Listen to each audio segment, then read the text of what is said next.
Hello, basketball fans. DC Hewitt here, Fantasy Basketball Analyzer, helping you get ready for Week 19 of the NBA season. Let's take a look at the schedule, figure out games played and who we want to roll on out there, maybe some waivers and some pickups.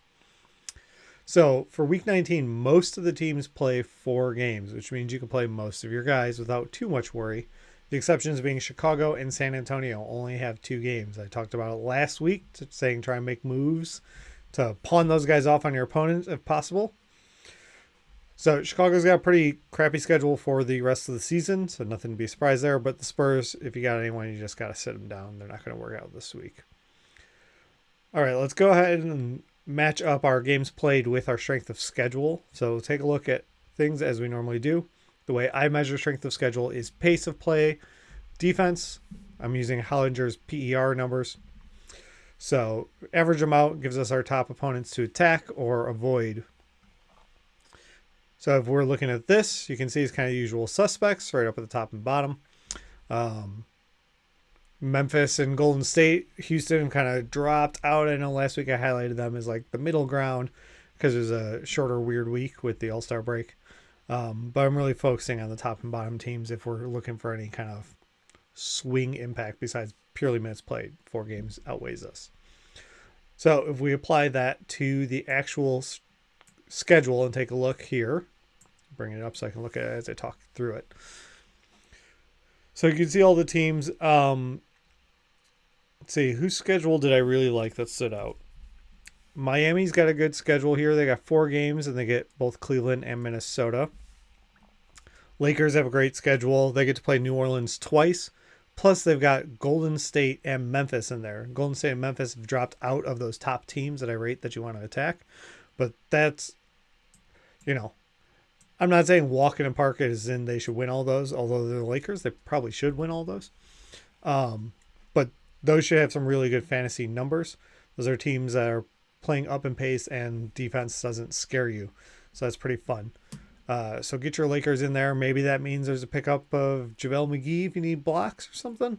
Unfortunately, the Lakers don't have a lot of depth, so there's not really a lot of moves you can make with this info other than just rolling your Lakers out there. Dallas.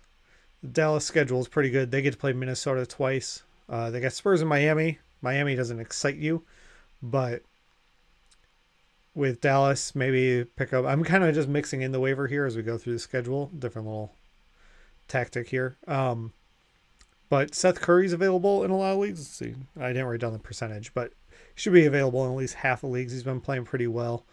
And he's worth picking up, especially if he gets to play Minnesota twice.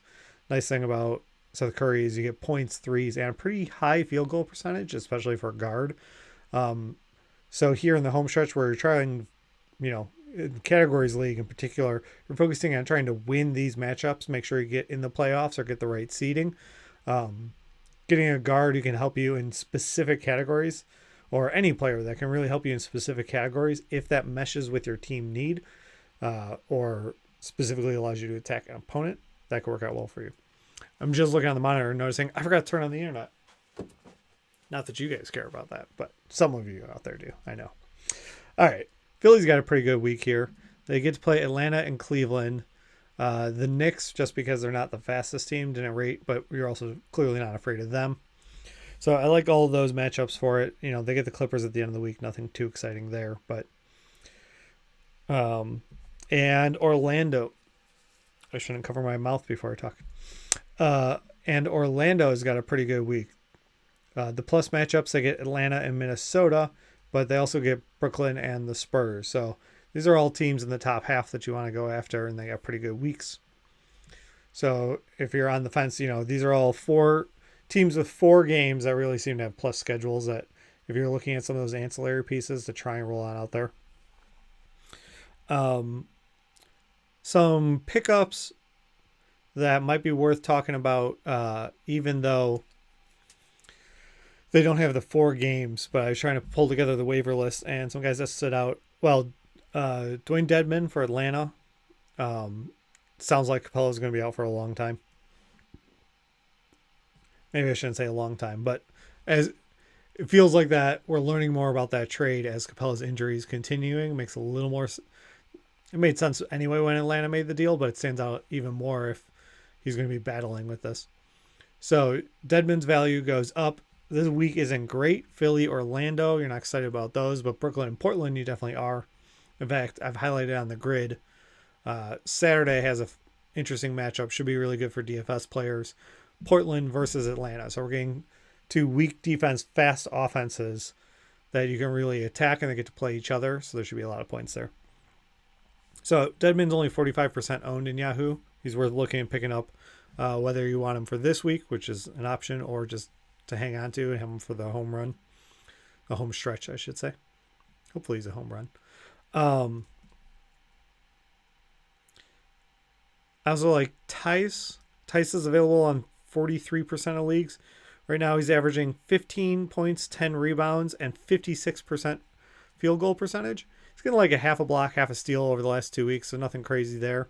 But it's great because he's not hurting you anywhere. And you can pick him up. Now, Boston only has 3 games this week. So the Portland game you're excited about. Utah, maybe not. Houston, probably. And he can move. You know, he gets limited, maybe gets a little tired here, but they can run him out there. So it's a 3-game week. Maybe you play him. I'm not saying you have to, but I like him as a hold. I think he's a pretty exciting player, and he could provide a lot of value here throughout your playoff run. He's available in he's only owned in 43% of leagues, so he's out there in most Yahoo leagues. I would try and find a way to pick him up and hold him on your roster for the rest of the season. And then along the lines with the waivers, this just kind of made me laugh. I was looking at Mikal Bridges to see for Phoenix, because Phoenix has a 4-game week. None of the teams you're super excited about, but Detroit and Golden State you're not scared of. So it's an okay week. But just as a funny aside, Mikal Bridges is 62% owned in Yahoo, so he didn't really make the cut for recommending him because he's not available in most of leagues. But on ESPN, he's only owned in 25% of leagues. It's just kind of a weird mix. I mean, I mostly use Yahoo's numbers. They're a bit easier to find, but it stood out to me like that's a drastic difference in ownership. I don't know what's going on there. All right, mixed in some waivers, talked about strength of schedule. We should also talk about back-to-backs. While we're looking at back-to-backs, we'll briefly touch on quality games. I don't do a ton of that for the daily change leagues, but Thursday is really the game to attack if you were talking about waivers or people to pick up, which is another reason why the Lakers may not only do they have a great schedule for their matchups, they also get to play on Thursday when there's not very many games.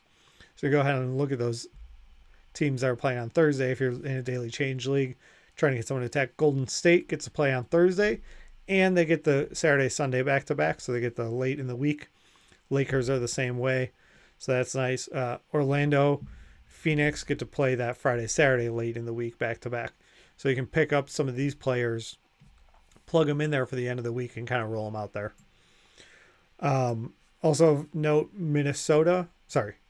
Dallas and Milwaukee have matchups on Sunday. Those are actually the first games of a back-to-back. They have a back-to-back rolling into the next week. So if you're not necessarily making any moves for this week, because it's most of the teams are playing 4 games, maybe you're pretty well covered with your current roster. At the end of the week here, if you look at Dallas, I mean, if you already have Seth Curry promo recommendations, you already got one Dallas guy. But, if you're looking at Maxi Kleber or something like that, you can go ahead and look into next week too. They get the back-to-back that rolls into next week. You can use some of this week's waiver moves to grab a player and then, roll those Bucks and Mavs into next week to help you start you off strong for Monday. All right, short and sweet. Thanks for watching, everyone. Go out there and win your week. If you're first time here, thanks for joining. Hit the like on the video, hit the subscribe, and I'll talk to you guys all real soon.